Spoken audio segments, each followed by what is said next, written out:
Oscar Gural, el jefe de servicio de flebología y linfología de la Fundación Favaloro, jefe del servicio de cirugía vascular del Sanatorio Tamendi de la ciudad de Buenos Aires, y es el vicepresidente del Grupo Iberoamericano para Estudio de la Pelvis. A su vez también allá es el coordinador de la urgencia vascular del Grupo OSDE y de Médicos. Y además un amigo mío. Así que, Oscar, cuando quieras. Bueno, buenos días a todos. Muchas gracias por la invitación. Gracias, Martín. Sabés todo lo que te quiero. Sos una excelente persona y excelente profesional. Bueno, vamos a hablar un poquito me pidió Martín que hable sobre congestión pélvica, un pantallazo general. No sé si ven la pantalla. Sí, perfecto, perfecto. Ahí está, Oscar. Bueno, vamos a hablar de lo que es el síndrome de congestión pélvica. Bueno, este es el conflicto de intereses. Soy proctor de algunas empresas. Pertenezco al Grupo Iberoamericano de Estudio Pélvico. Es un grupo integrado fundamentalmente por España, Argentina y Estados Unidos. Tratamos de hacer actividad científica, desarrollo, protocolos de investigación, todo lo relacionado con fenómenos compresivos, congestivos, venosos del abdomen, tórax y miembros inferiores. Este es el estado de situación de lo que es la insuficiencia venosa pélvica. A veces los pacientes vienen al consultorio de ginecología o al consultorio de cirugía que refieren dispareunia o algún tipo de molestia, y estamos viendo solamente la parte de arriba del iceberg, y lo que nos falta ver es que lo que se ve de arriba viene, fundamentalmente el 80% está abajo, y esto lo que se ve en la zona inguinal, en la zona genital, el 80% viene de la pelvis. Ese es un poco el estado de situación. El síndrome de congestión pélvica consiste en un aumento en las estructuras venosas que se vuelven tortuosas, insuficientes, y generalmente son tributarias de los vasos gonadales y de las ramas de la vena hipogástrica. ¿Por qué tiene importancia conocer el síndrome de congestión pélvica? El 15 al 20% de los pacientes que tienen varices en miembros inferiores tienen un origen pélvico. Y justamente las recidivas varicosas, entre el 20 al 80% también tienen un origen pélvico. Son pacientes que se operan 2, 6, 8 veces y recidivan. Se hacen safenectomía, ligadura del callado, reexploración del callado. Y fíjense que 1/3 de las mujeres con congestión pélvica tienen varices genitales. ¿Qué nos tiene que hacer pensar en el síndrome de congestión pélvica? El paciente refiere fundamentalmente dispareunia y dolor en el piso pélvico, dolor pélvico crónico. Definimos a dolor pélvico crónico a toda molestia que dura más de 6 meses y que no responde a la terapéutica habitual. Aparte, tienen varices vulvares y generalmente son multíparas. El dolor coital es importante, la dispareunia es importante interrogar al paciente. Existe un cierto grado de pudor, muchas veces las consultas vienen con el esposo, y hay que explicar que el dolor puede ser antes de la relación, durante o posterior a la misma. También tenemos que pensar en dolor en varices atípicas, en congestión pélvica, cuando tenemos varices en la cara interna, punto pudendo, varices glúteas, y sobre todo cuando el paciente tiene muchas recidivas varicosas. Lo más importante de la congestión pélvica es que no solamente va a provocar un dolor pélvico en la zona pélvica y dispareunia, sino también los pacientes en el 63% de los casos tienen dolor en las piernas, pesadez, en algunos casos edema, y esto es muy importante también relacionarlo con la congestión pélvica. Para entender un poco la fisiopatología, cuando hay una insuficiencia gonadal o rama de la hipogástrica, o un fenómeno compresivo tipo Nutcracker, que ahora lo vamos a ver, y May-Tyner, se genera una hipertensión en la pelvis, y por gravedad, eso va hacia los miembros inferiores, a través de lo que se llaman fugas a miembros inferiores, y esto genera la aparición de varices. También el paciente puede tener dolor lumbar, y esto es característico del síndrome de la congestión. Desde el punto de vista fisiopatológico, hay 3 situaciones que podemos encontrar. Cuando hay una insuficiencia característica de ejes gonadales, que eso es congestión de tipo centrífuga. Cuando hay una compresión, ya sea una cracker acá arriba de la arteria mesentérica sobre la vena renal, o de la arteria ilíaca derecha sobre la vena ilíaca izquierda, se produce una hipertensión, una obstrucción al drenaje natural y se produce la congestión pélvica secundaria. Y también hay situaciones en las cuales no podemos definir esas fugas de miembros inferiores de dónde vienen. Si tuviéramos una insuficiencia gonadal izquierda, una insuficiencia gonadal derecha, se produce la congestión y esto puede conectarse por la vena ligamento redondo hacia el punto inguinal.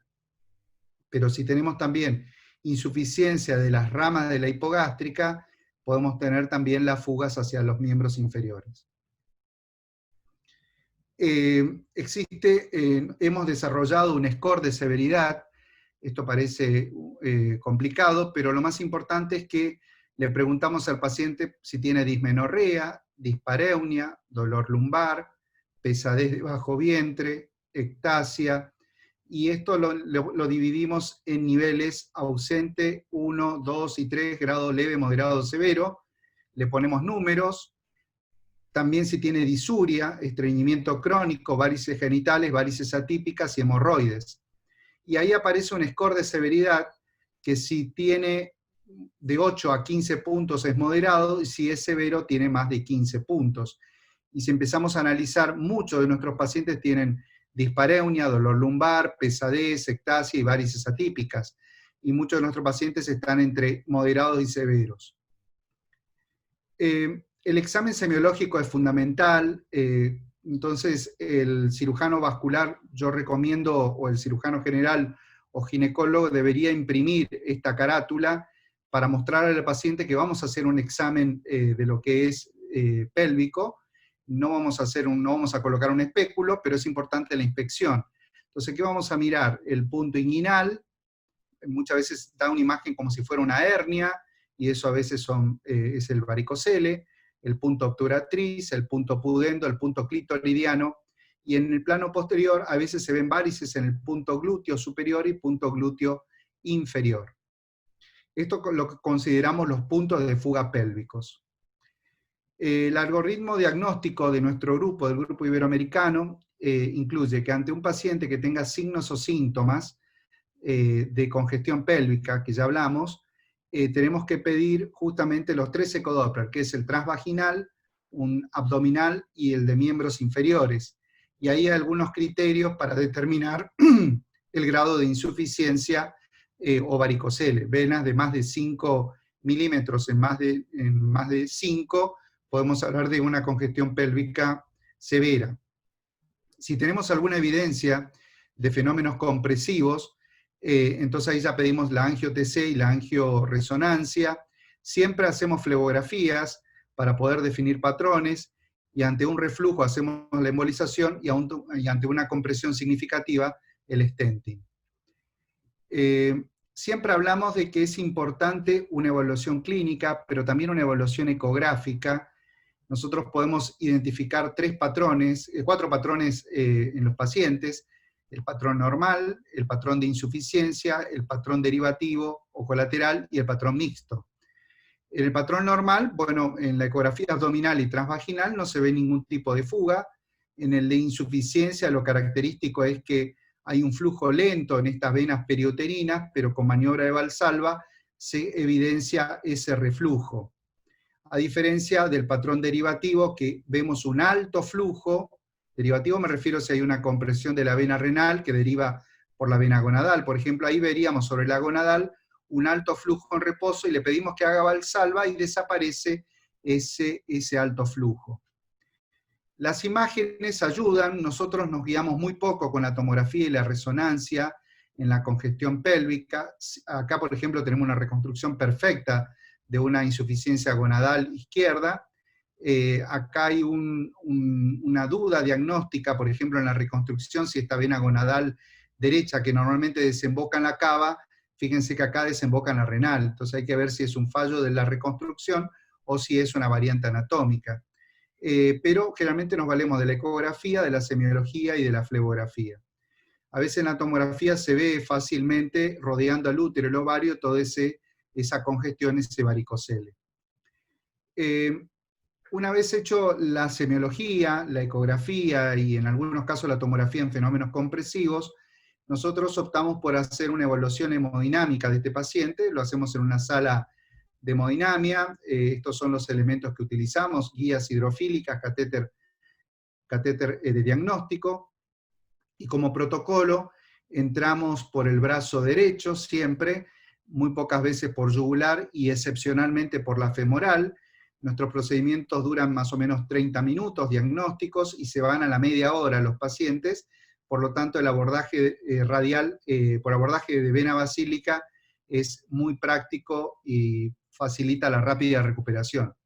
Posicionamos primero el catéter en la vena renal izquierda, con maniobra de Valsalva, estudiamos la vena gonadal izquierda, luego la derecha, estudiamos la vena ilíaca izquierda, la vena ilíaca derecha, la hipogástrica, con mediciones de presiones para identificar los diferentes patrones. Como criterios diagnósticos de la insuficiencia venosa pélvica, por ejemplo gonadal, podemos decir que la vena tiene un diámetro mayor a 5 milímetros, un reflujo espontáneo o ante maniobras de Valsalva, y éstasis de contraste que se puede ver en la parte distal. Y podemos dividir en 3 grados, grado 1 cuando llega a la mitad de la vena gonadal, grado 2 a nivel de los anexos, y grado 3 cuando ya pasa hacia el lado contralateral, como es en este cuadro clínico. Esto está a punto de publicarse, es un trabajo que estamos haciendo con el Servicio de Radiología Intervencionista de la Universidad de Harvard, del Hospital de Massachusetts, donde hacemos un protocolo de evaluación hemodinámica de las vías derivativas del síndrome de Nutcracker, donde ante una compresión de la arteria mesentérica sobre la vena renal izquierda, ¿me escuchan bien? Sí, perfecto. ¿Qué hacemos? Hacemos un estudio hemodinámico de todas, de cómo es la compresión y cómo es el drenaje del riñón izquierdo. Entonces podemos tener un patrón normal, un patrón de derivación descendente por vena gonadal izquierda, un patrón ascendente por venas lumbares y sistema hemiácigos, una derivación descendente por venas lumbares, una derivación contralateral y una derivación combinada o múltiple, y hacemos esto que parece ser muy complicado, es un algoritmo justamente correlación entre los patrones, la clínica que tienen los pacientes, la radiología que deberíamos encontrar y la conducta. Por ejemplo, este es el estudio hemodinámico, ante una compresión de la vena renal izquierda, y si la derivación se produce por la vena gonadal izquierda, van a ver que estos pacientes tienen dolor pélvico, no tienen dolor lumbar, que es característico del Nutcracker, ni hematuria, tienen solamente dolor pélvico. Por lo tanto, acá la conducta va a ser la embolización gonadal. Y normalmente se restablece, al tapar la gonadal, todo el flujo va hacia el sistema lumbar ascendente o hemiácigos o hacia el lado contralateral. Entonces es muy importante el estudio hemodinámico de estos pacientes. Hay situaciones donde la congestión pélvica se debe no a Nutcracker, sino al May-Tyner, que después en la otra clase vamos a hablar. Es cuando la arteria ilíaca derecha o izquierda comprimen a las venas ilíacas. Entonces tenemos un patrón tipo 1, cuando la compresión es alta, arteria ilíaca derecha sobre la vena ilíaca izquierda, el tipo 2 que está dado por la arteria hipogástrica izquierda sobre la vena hipogástrica izquierda, el tipo 3, fíjense que es del lado contralateral, el tipo 4 a nivel de la hipogástrica, y el tipo 5 es a nivel del conducto inguinal. Hay situaciones, muchas mujeres que son longilíneas, delgadas y altas, que vienen por congestión pélvica o signo de congestión pélvica, uno las estudia y nos encontramos con un patrón que tiene todo, tiene fenómenos compresivos que son muy frecuentes de ver en mujeres delgadas. Yo le diría que el 60% de las mujeres delgadas tienen estos patrones, un patrón de Nutcracker, pero sin clínica, no tiene dolor lumbar, ni hematuria, un signo de May-Tyner izquierdo, un May-Tyner derecho, una insuficiencia gonadal, que esto sí habría que tratar, una gonadal izquierda sí tratar, y fugas pudendas. Por lo tanto, no debemos tratar imágenes, sino asociarla a la clínica y a la radiología, y a la ecografía. Por eso hemos desarrollado, el grupo iberoamericano, lo que se llama un patrón de manejo completo del paciente, donde debemos integrar la semiología, el ecodoppler y la radiología. Esto es importante, si les interesa, después le podemos mandar un poquito este patrón para poder analizarlo. Ante varices obturatrices o fugas obturatriz, la ecografía lo debería ver y la radiología también. Y lo mismo ante una fuga pudenda, deberíamos ver en radiología esto. También el grupo desarrolló una clasificación que la denominamos VEAP. Hay una clasificación de insuficiencia venosa que se llama CEAP. Esta es VEAP, donde V es venas, E etiología, donde vemos primaria o secundaria, A anatomía, y F y P fisiopatología. Esta clasificación la paso rápido. Bueno, podemos integrar la ecografía, la semiología, y en la anatomía, por ejemplo, tenemos que evaluar si es por gonadales, por repermeabilización de la vena ligamento redondo, si es por presacras, o venas ilíacas internas, y todas sus ramas. Y la patología, si puede ser por reflujo, derivativo o mixta. Durante muchos años, la congestión pélvica fue manejada por ginecólogos, urólogos, sexólogos, endocrinólogos, cirujanos generales. La verdad que nadie sabía qué es lo que tenía el paciente. Se hicieron de todo, se hicieron hasta anexohisterectomía, ligadura de vasos gonadales por vía laparoscópica, cirugía convencional, donde se hacían apertura de los labios mayores, con ligadura y sección de estas venas y espuma.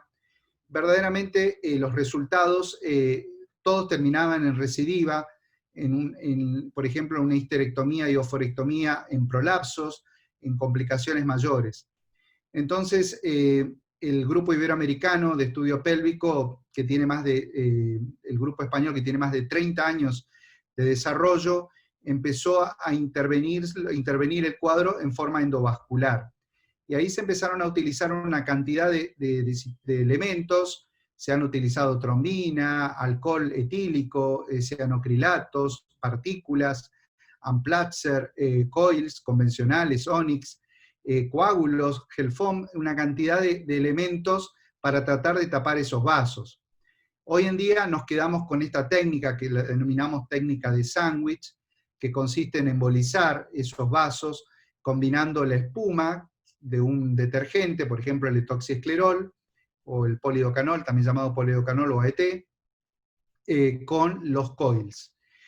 Y ahí los coils, hubo muchos, durante muchos años, empezaron los coils de liberación no controlada, son coils que con una guía uno los va empujando y se liberan, hasta que aparecieron los coils de liberación controlada, que por suerte hay muchos en el mercado.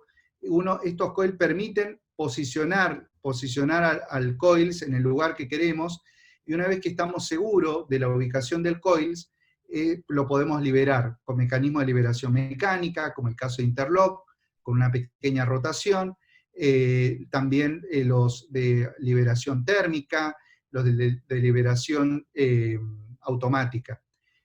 Justamente el problema de los coils de liberación no controlada es justamente los riesgos de embolia o de mal posicionamiento. En el caso clínico siguiente, vemos una mujer de 44 años, con 3 embarazos, multípara, signo de trombofilia, síndrome antifosfolipídico, anticonceptivo, dolor coital, dispareunia, divorciada. Muchos de nuestros pacientes refieren hasta 2, 3 divorcios o separaciones. Es decir, piensen que son pacientes que tienen una vida sexual muy alterada y donde tiene afectada su verdadera calidad de vida. O sea, amanecen con dolor pélvico y se acuestan con dolor pélvico. Es un dolor permanente. También tenía varices atípicas en cara posterior de muslo, en región glútea, en cara anterior de muslo.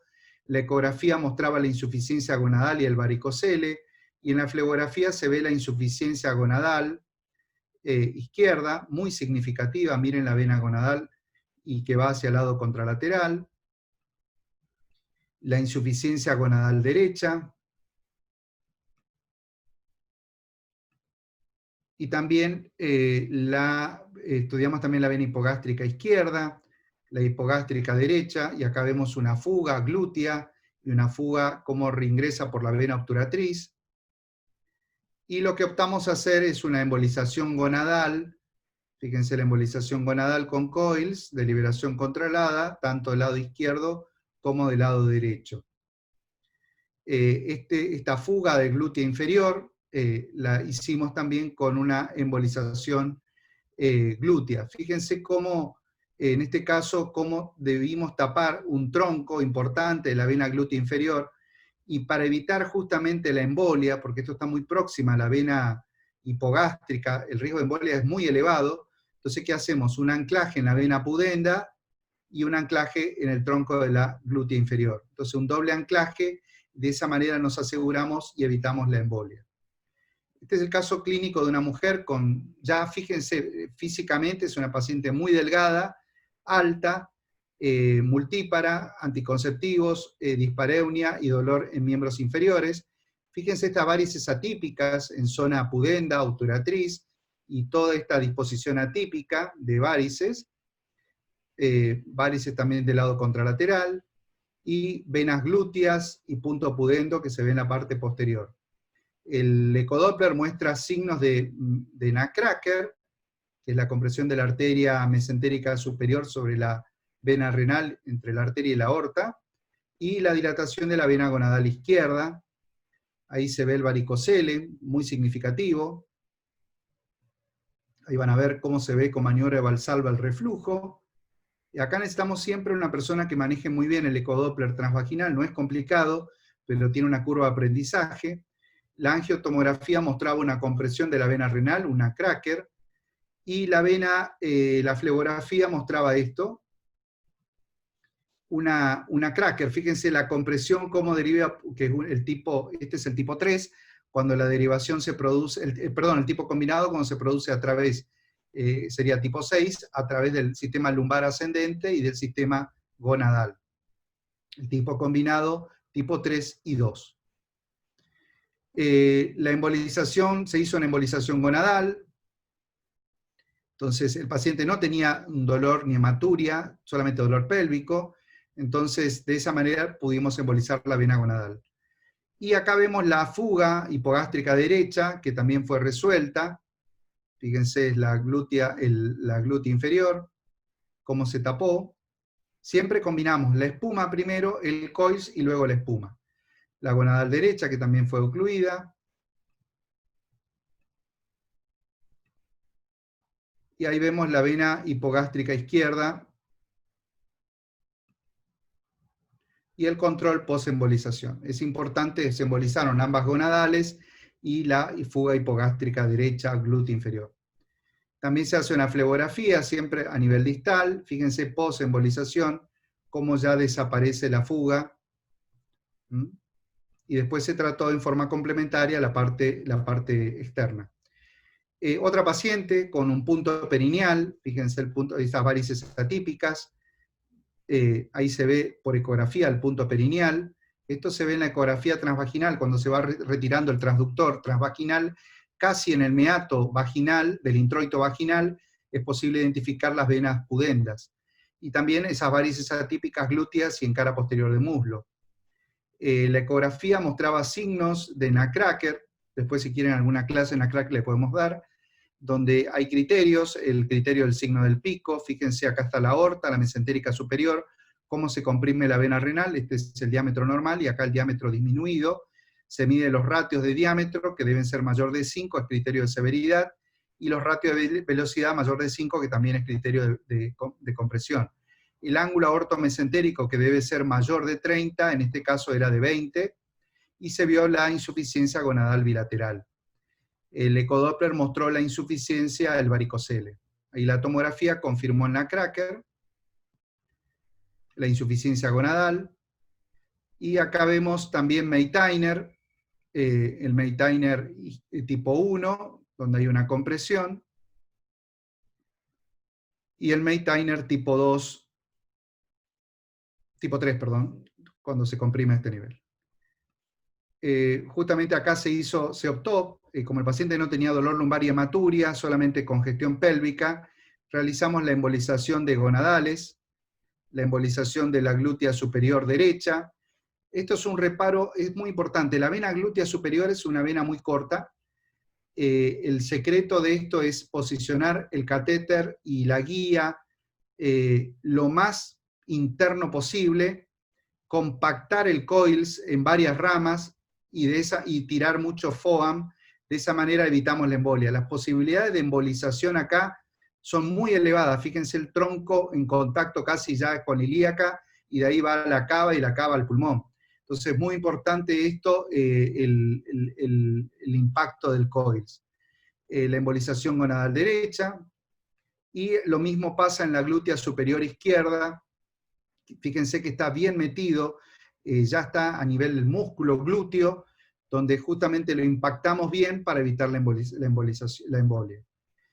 Después siempre seguimos con ecografía extrapélvica, donde identificamos todas las varices atípicas que se originan de la fuga pudenda, de la fuga del ligamento redondo, de las fugas ciáticas, y completamos. Primero hacemos intrapélvico, luego hacemos extrapélvico, y fíjense acá hacemos un tratamiento complementario de todas las fugas, y esto ya lo hacemos en quirófano, al mes de la embolización intrapélvica, y lo complementamos con láser o espuma, en este caso con embolización guiada por Benviewer y por ecoasistida, de un punto inguinal, embolización del punto pudendo de esta paciente que habíamos presentado. Fíjense cómo se embolizó con FOAM en forma complementaria al punto pudendo,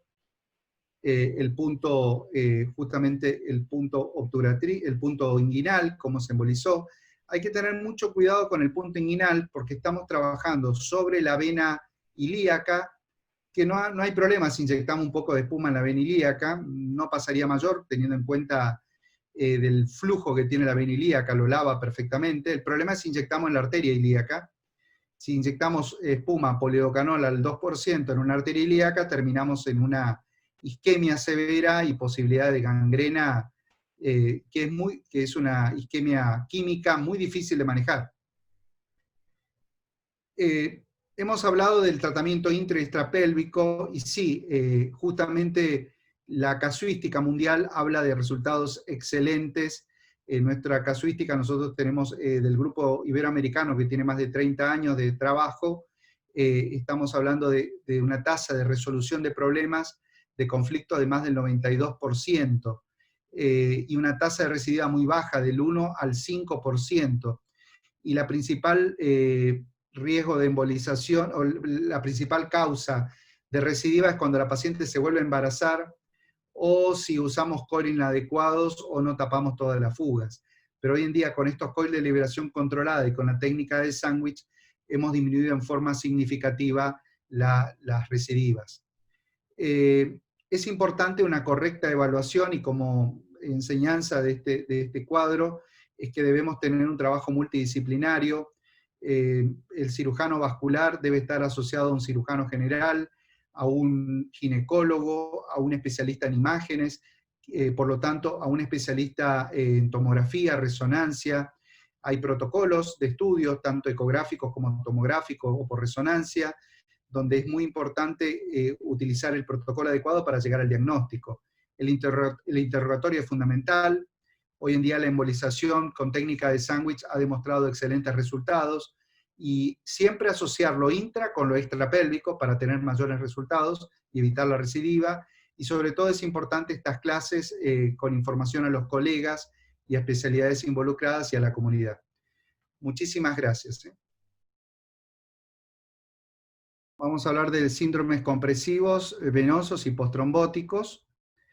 A veces los pacientes vienen así, con varices abdominales, varices en miembros inferiores. Los síndromes de compresión venosa pueden estar en diferentes lugares. Debe haber una arteria o un elemento, ligamento o estructura ósea que lo comprima, y podemos tener fenómenos compresivos de opérculo torácico, alteraciones, malformaciones vasculares como agenesia vena cava, que produce toda esa compresión venosa o esa congestión venosa, síndrome de Nutcracker o síndrome de May-Tyner o Cocket. Martín Massino conmigo tiene mucha experiencia, porque hemos operado varios opérculos torácicos. Creo que es un paciente que lo conoces, Martín, con una trombosis de cava superior. de trombosis axilar humeral derecha. Generalmente, para que entiendan, el desfiladero costoclavicular está integrado por la clavícula, la primera costilla, el músculo escaleno anterior y medio, por allí pasan la arteria, la vena y el plexo.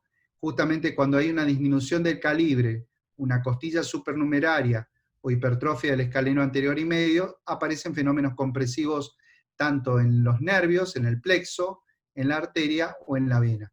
Entonces los pacientes refieren como síntomas inespecíficos, malestar, parestesia del miembro. Son los pacientes que cuando viajan en colectivo y tienen el miembro sobrelevado empiezan a sentir como parestesias, calambres en las manos.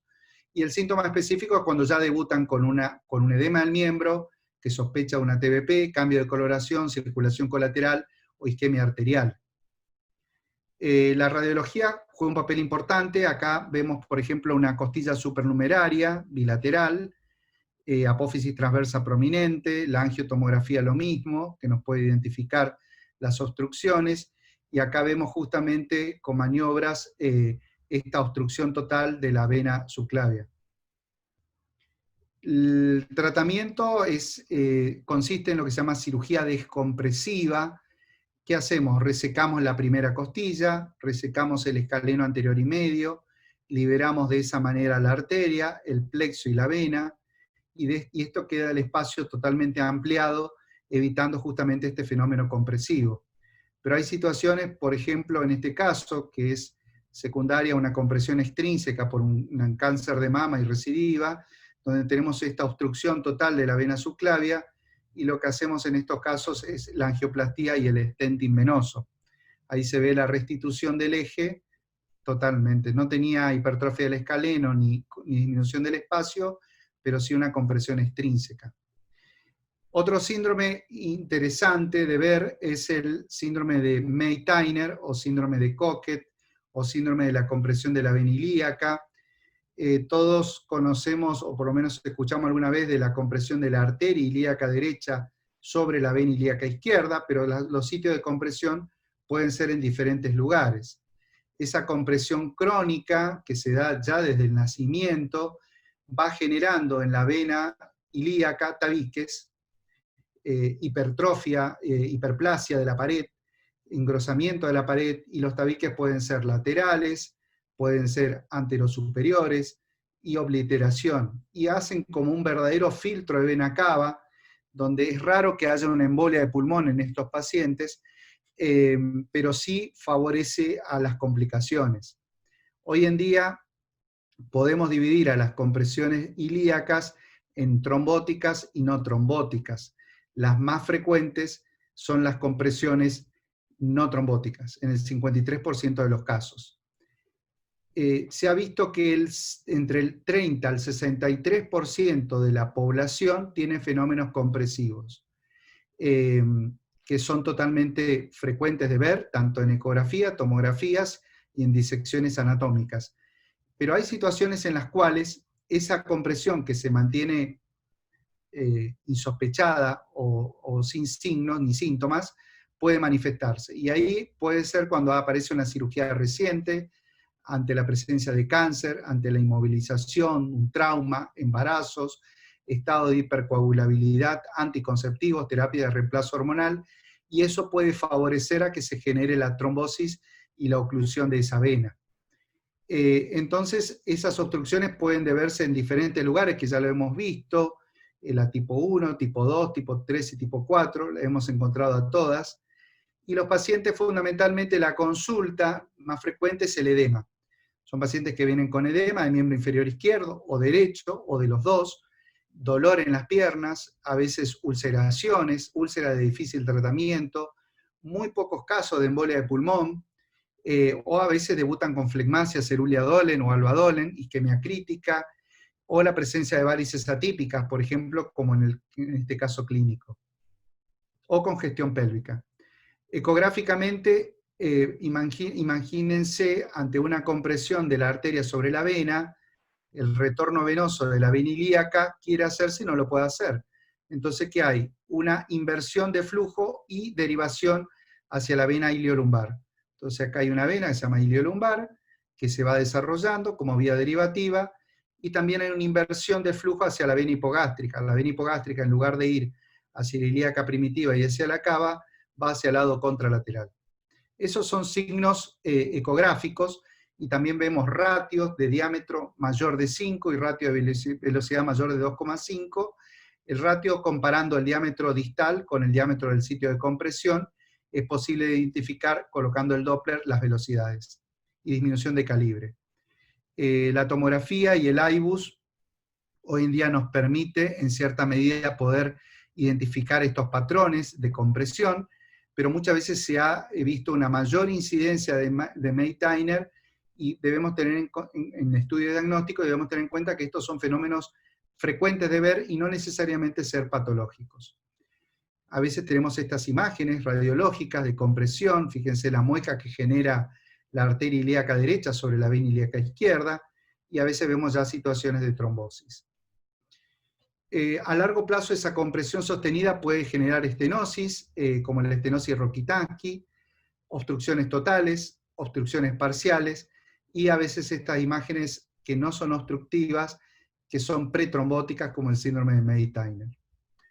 La tomografía también nos da imágenes donde podemos ver justamente la compresión de la vena ilíaca izquierda sobre la arteria ilíaca derecha. Fíjense la compresión, acá hay una trombosis, acá también se ve compresión con una trombosis, otros signos de compresión, acá se puede medir el ratio de la vena, proximal y distal, y compresión con trombosis. También es posible hoy en día con los nuevos angiógrafos, relacionando con la tomografía, podemos hacer estas reconstrucciones tridimensionales, intravasculares, donde se puede ver perfectamente la compresión intravascular. ¿Qué pasa con estos pacientes que estaban estables y que han tenido un fenómeno trombótico? Bueno, solamente los pacientes que tienen una trombosis ilíaco-femoral poplitea recanaliza solamente el 20%. Totalmente, de 100 pacientes, 20% quedan totalmente recanalizados con el tratamiento anticoagulante. Pero el 80% persisten las compresiones extrínsecas.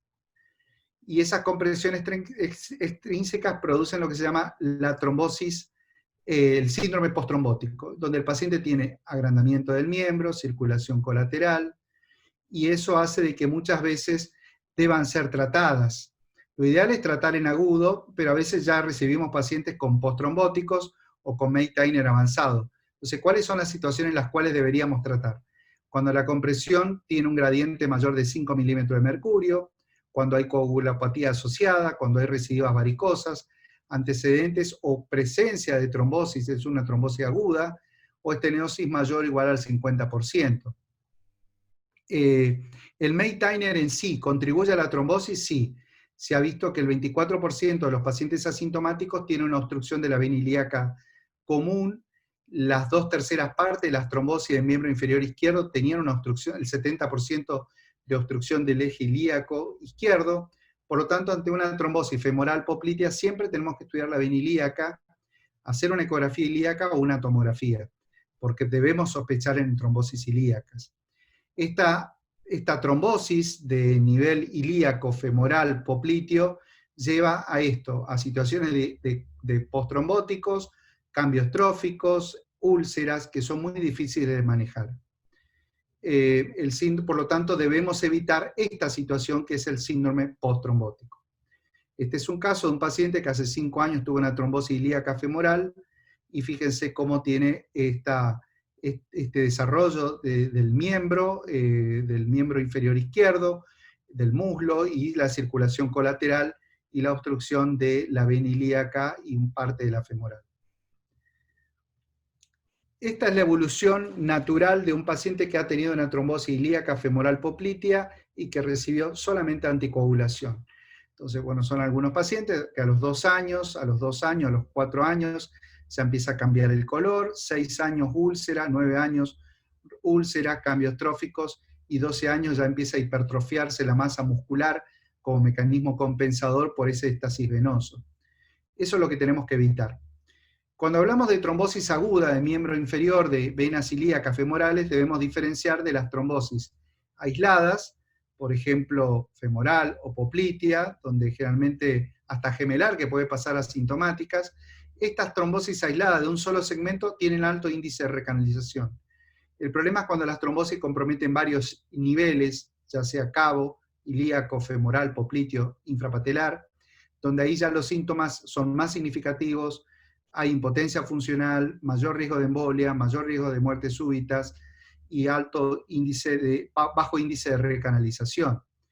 Lo peor que nos puede pasar es recibir estos cuadros de flegmasia, que es una verdadera urgencia, flegmasia cerulea dolens, alba dolens, donde los pacientes justamente tienen esa derivación y la flegmasia cerulea dolens es verdaderamente una urgencia, donde debemos eliminar esos coágulos porque el paciente tiene asociado una isquemia arterial y puede terminar con una amputación del miembro. Hasta el año 2000, la mayoría de los pacientes se trataban en forma convencional con bypasses. Después del año 2000 empezamos a utilizar justamente los procedimientos endovasculares. Y hasta el año 2000 yo justamente tuve la oportunidad en un servicio en el hospital de clínica de hacer estos bypasses con fístulas arteriovenosas, por ejemplo, una obstrucción de la vena ilíaca izquierda, un bypass femorofemoral cruzado con vena, con prótesis, y siempre confeccionando fístulas arteriovenosas para evitar la oclusión de dichos bypasses. Lo que se vio es una alta obstrucción de estos bypasses por el hipoflujo que presentan estos pacientes. Por lo tanto, lo que más se desarrolló fue el stenting venoso, todo lo que es la angioplastía de stent venosos. Acá hemos utilizado al principio stent dedicados a arterias, stents arteriales, el más utilizado a nivel mundial y que el mes pasado fue reconocido para vena también, es el wall stent. Este stent es muy noble, se utilizó muchísimo para venas renales, ilíacas, distales, y para venas es el que mayor experiencia se tiene en stent periféricos. La FDA lo habilitó para venas recién el mes pasado, oficialmente. Hoy en día disponemos de una cantidad de stent dedicados a venas. Tenemos el Silver Vena, el Sinus, el Venity, el Venovo, el Abre, una cantidad de stent actuales. Las técnicas de recanalización cava ilíaca son múltiples. Esta es una técnica de stent overlap, justamente donde se coloca un stent madre en el tronco, en la cava, y después dos stent con técnica de kissing stent, kissing balón, se pueden fijar. Doble barrel, justamente dos stent paralelos, la técnica de aposición, la técnica de piercing, está el doble barrel, la técnica del stent fenestrado, se coloca un stent, se fenestra con un balón y se coloca el otro, lográndose este resultado. La técnica de aposición no nos gusta mucho porque acá se coloca un stent ilíaco cabo y sí o sí tenemos que tener indemnidad del stent de la vena ilíaca derecha y colocar un stent por debajo. Acá hay alto riesgo justamente de retrombosis o de estenosis. Y a veces es muy difícil lograr conectar acá porque habría que romper una fenestra y colocar otro stent.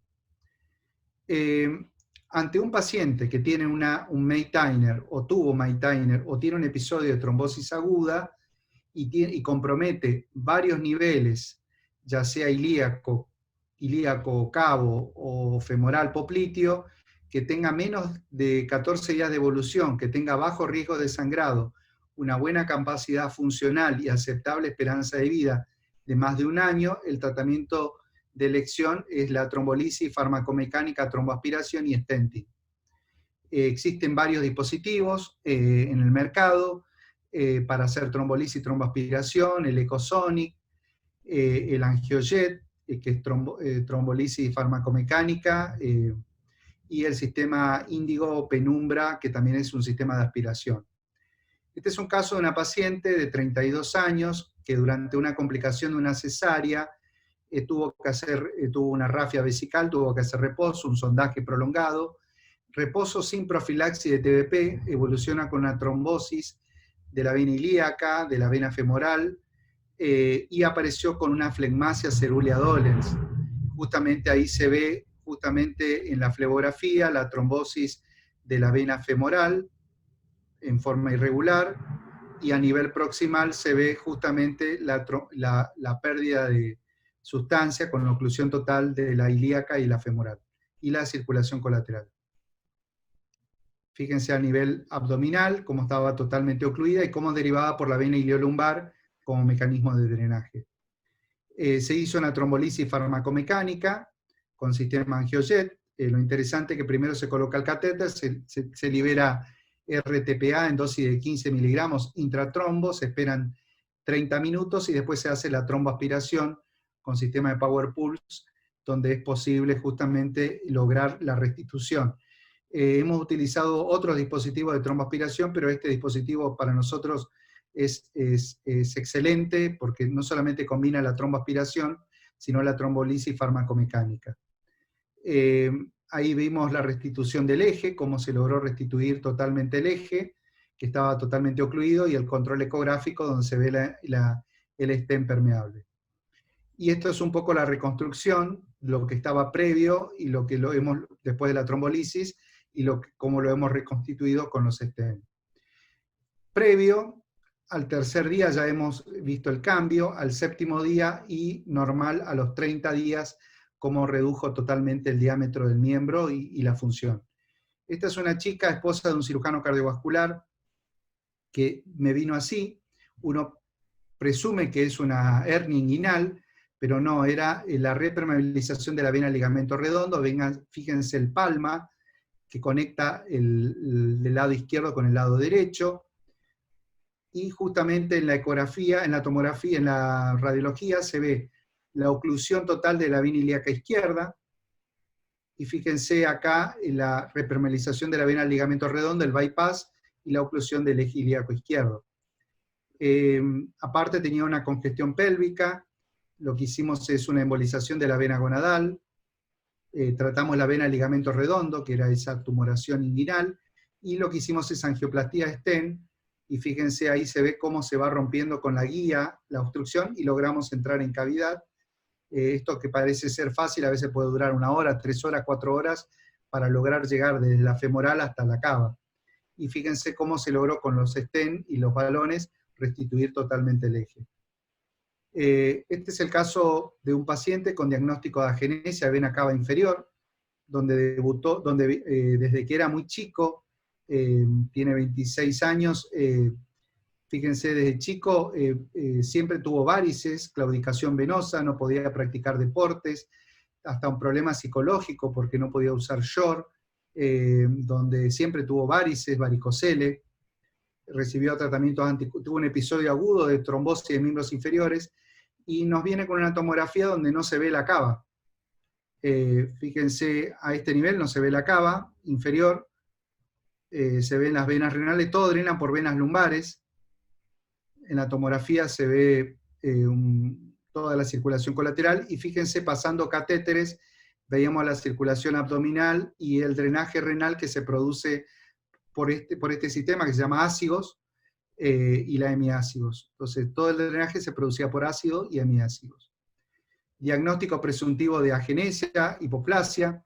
Estuvimos casi 4 horas tratando de pasar catéteres desde arriba y desde abajo, y hemos logrado conectar tanto el lado derecho como el lado izquierdo con guías, canulando la vena gonadal, o lo que sería la vena ácigos y hemiácigos, y hemos logrado restituir, ver una vena hipoplásica acá, que parecía ser un remanente de vena cava, y hemos logrado con stenting restituir totalmente el eje. Entonces lo que tenía este paciente era una trombosis intrauterina de la vena cava inferior, o en los primeros años de vida, y lo que hemos logrado es restituir totalmente el stent. Se utilizaron varios stent, acá usamos 6 stent dedicados a vena y de wall stent. Si hacemos una reconstitución del cuadro, fíjense esto es lo que teníamos previo, la angioplastía, la reconstitución con los stent y el resultado del paciente. Y esto es un poco lo que hemos logrado con el stenting. La evolución fue satisfactoria, desaparecieron las varices y la congestión de miembros inferiores, solamente persiste del lado derecho, porque acá habría que colocar otro stent acá, varios stent. El problema es que tiene mal Ranin, es decir, tiene una trombosis total de la vena femoral y la poplitea. Por lo tanto, si yo coloco un stent y no tengo un buen Ranin, corro el riesgo de que retrombosis. Por lo tanto, decidimos tener una conducta expectante. Este es el caso de una mujer de 36 años de edad que debuta así con una trombosis aguda, impotencia funcional, la flebografía muestra la obstrucción total de la vena femoral, de la vena ilíaca y parte de la femoral. Fíjense la circulación colateral que tiene, la obstrucción ilíaca. Ahí intentamos pasar del lado izquierdo, pasando guías, catéteres, tratando de sortear las obstrucciones. Y hemos logrado pasar, ahí se logró pasar una guía, en este caso una guía tipo Amplax, y posteriormente se produce la angioplastía con balones de diámetros progresivos. Hay que ser muy cauteloso, acá ir de menor a mayor, empezamos con balones de 6 milímetros, de 8, de 10, y ahí recién colocamos el stent. Y ahí se ve post balón cómo se restituyó ya el eje. Colocamos varios stent dedicados a venas, y cuando hicimos el control del primer stent, vimos que todavía existía la colateralidad, se había restituido a nivel proximal, pero no a nivel distal. Entonces, la persistencia de colateralidad es indicador de colocar otro stent hacia abajo, porque evidentemente no estamos resolviendo la compresión. Fíjense las bridas que existen a ese nivel, que hay que romperlas con el balón de alta presión, y de esa manera logramos restituir el eje. Fíjense el estado previo y el estado previo y el estado de restitución, cómo desaparece el palma cuando colocamos ese segundo stent distal. Eso es lo que debemos lograr, desaparición de la colateralidad y de gradiente, y eso nos da la idea de que hemos resuelto el fenómeno obstructivo. Ahí vemos el resultado final, que es muy satisfactorio, donde se restituyó totalmente el eje. Y ahí vemos justamente 2 horas duró el procedimiento. El resultado final es satisfactorio. Este es un caso en época de COVID. El paciente nos llaman con un diagnóstico presuntivo de COVID, y una chica con retraso madurativo, que a los 3 años le hicieron una cirugía de cierre de ductus arteriovenoso, solamente tomaba anticonceptivos orales por el acné que tiene en todo el cuerpo, y fíjense el cambio de diámetro de la extremidad. Esto lo tratamos hace 30 días aproximadamente. Había ingresado por diagnóstico presuntivo porque tenía dolor de garganta y tenía trombosis. Fue testeada, y cuando estábamos esperando el resultado del COVID, subimos a hemodinamia, le hicimos una tomografía donde se ve la trombosis,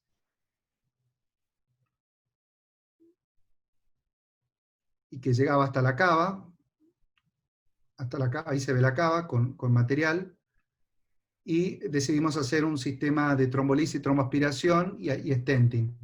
Este es el sistema AngioJet, utilizamos RTPA, Actilice 15 miligramos por 100 mililitros en solución fisiológica. Ahí se ve el sistema Power Pulse, cómo inyecta ese vapor de 3000 revoluciones, que rompe el trombo y lo aspira, trombo y rompe el trombo y lo aspira. Eso tiene la particularidad del AngioJet, por eso nos gusta tanto. El abordaje siempre lo hacemos popliteo, distal, boca arriba por guía ecográfica, todos son ecográficos, y ahí van a ver de lado, las imágenes no son muy buenas porque el equipo no es tan bueno, pero fíjense cómo se ve la oclusión. Hay una falla, en las imágenes no son tan buenas, pero se puede ver con paciencia, se puede ver la obstrucción de la vena femoral, de la vena poplitea y de la vena ilíaca. Pasamos guías hidrofílicas y catéter hidrofílico por la obstrucción, y ahí pasamos el sistema AngioJet. Con el catéter celante se va progresando el catéter inyectando el RTPA. Se esperan 30 minutos de la inyección del trombolítico, Y fíjense, post-trombolisis farmacomecánica, el resultado, que ya veíamos la restitución. Fíjense cómo ya se restituye el eje solamente con el uso de trombolítico con este sistema. Y se vuelve a hacer la tromboaspiración con el dispositivo. Ahí se hace la tromboaspiración, se va rotando el catéter, tiene solamente 2 agujeros, distal y proximal, y se va rotando hacia la derecha, hacia la izquierda, logrando la tromboaspiración. Y ahí vemos el resultado post trombolisis y tromboaspiración, donde, perdón, vamos a repasar, donde se ve todavía la presencia de obstrucciones y la falta de restitución total del eje. Vimos un defecto en la vena cava inferior distal. Entonces, justamente, este defecto decidimos hacer la técnica de kissing stent, doble barrel, donde se colocan 2 stent, 2 balones, se van rompiendo los tabiques, y sí, tenía una compresión, un tipo 3 del lado derecho, porque se vio perfectamente la brida que tenía y la liberación. Colocamos stent dedicados a venas proximales y distales. Ahí se ven los stent cuando se va liberando. Y hicimos la impactación del stent con balones de alta presión. Y el resultado final es este, donde vemos la restitución total del eje. Vamos a ver si podemos ver un poquito esta imagen.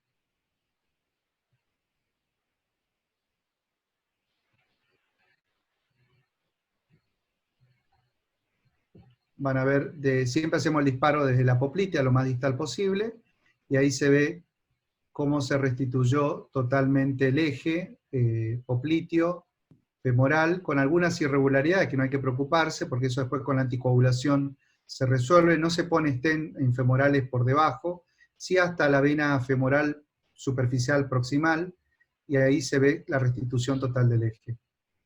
Vemos la restitución del eje ilíaco, cabo y femoral. El antes y el después de cómo se logró el resultado. El paciente fue externado, se tratan con rivaroxaban y clopidogrel, y se descartó y se debe descartar trombofilia. El control, fíjense, a los 10 días post procedimiento, el previo y el posterior, como ya redujo el diámetro de la extremidad. Los resultados de lo que es la angioplastía stenting a largo plazo son muy buenos, una permeabilidad primaria del 92, secundaria el 96, y tenemos un 64% de permeabilidad para la cirugía abierta, por lo tanto debemos optar por los procedimientos endovasculares. Yo creo que una cosa que ha permitido aumentar la permeabilidad son el uso de los nuevos anticoagulantes orales, tipo apixaban, rivaroxaban, y los antiagregantes como el clopidogrel. Esa doble combinación anticoagulación-antiagregación y los stent dedicados a vena han aumentado la permeabilidad.